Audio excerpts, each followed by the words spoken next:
Hey,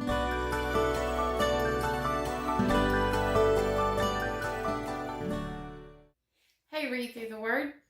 Today is July 13th. We are still in the Psalms today, and we have come to a unique set of Psalms. This is Psalm 120 through Psalm 134, which in the book of Psalms together, they are set apart by underneath the chapter heading will say a song of ascents or a psalm of ascents, because psalm means song. It's a worship book is what psalms are. And this is a specific set of psalms that were used for specific purposes. Now, there is some debate amongst scholars and whoever scholars are as to when these would have been used. They've been placed in our reading chronologically with all the reforms of Hezekiah and some overlap into some things Isaiah says. Mainly that to think about as things are marching forward in the timeline and prophecies coming and what's going to happen to the southern kingdom of Judah, that a remembrance, or Isaiah says that, Isaiah chapter 2 talks about a way to remember, to not concentrate on the violence and the things that are going wrong in the country, is to remember worship, remember the temple, remember God. And so that's my thinking of why it's placed in where it is in our reading. Some people think it was gathered during the Second Temple period, and we'll discuss that temple period when we get there. But these are a specific set of psalms that are basically like the temple songbook. They are meant for pilgrims, people on a pilgrimage, a trip, for the feasts and the festivals that require them to travel to Jerusalem for those.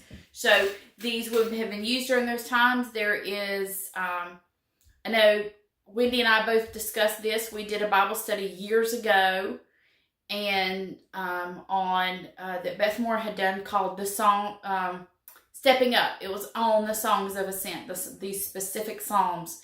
And great study. If you could have that book around, it might be a great time to pull it back out. And if you've done it before, look at your notes. Look at those as you're reading along, and maybe it will help you. But it is this whole idea of what it's like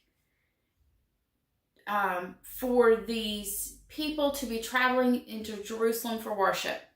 So that's the context of how those psalms were used. But now let's put it to us. How do we read these? What do they mean? And I know I told you yesterday that Psalm 119 is my absolute favorite. It is, but so is Psalm 121. Because honestly, when Wendy and I were going through planning on the days I would be teaching, I went, yeah, you want to do Psalm 121.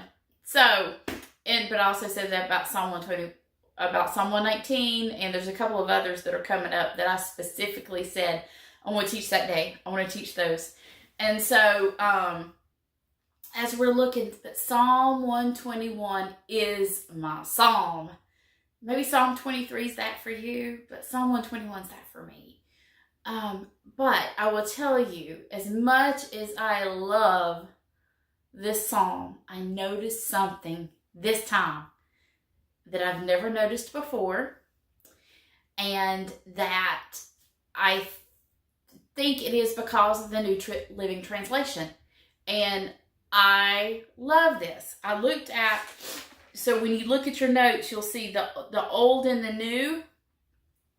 The verse we're looking at, and then, so I always looked at it as my help comes from the Lord who made heaven and earth, which we know there's a big thing, and we're going to talk about it in a couple of days in our reading when we're going to talk about Hezekiah again, about where do we look for our help from. And the way it's written in our reading, I noticed punctuation different. Remember, I'm the nerd. I noticed something different that I hadn't before. And it says, I like this translation. I know it as, I will lift my eyes up to the hills from whence cometh my help cometh from the Lord who made heaven and earth. And remember, I told you sometimes looking at a different translation can help you see something you've never seen before. And this translation says, I look up to the mountains, and then a long dash. Nerd grammar, that's called an M dash, because it's in typing, it's as wide as the letter M. So it's a longer dash for a different meaning than just a little hyphen. It's actually called an M dash. Look it up on a grammar website. And it says, does my help come from there? Question mark.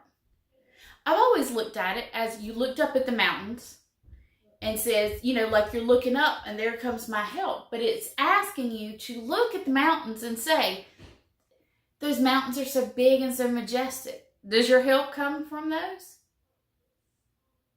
Look at the world around you. Look at the government around you. Look at the country around you. Look at the nation, or I don't know where you are.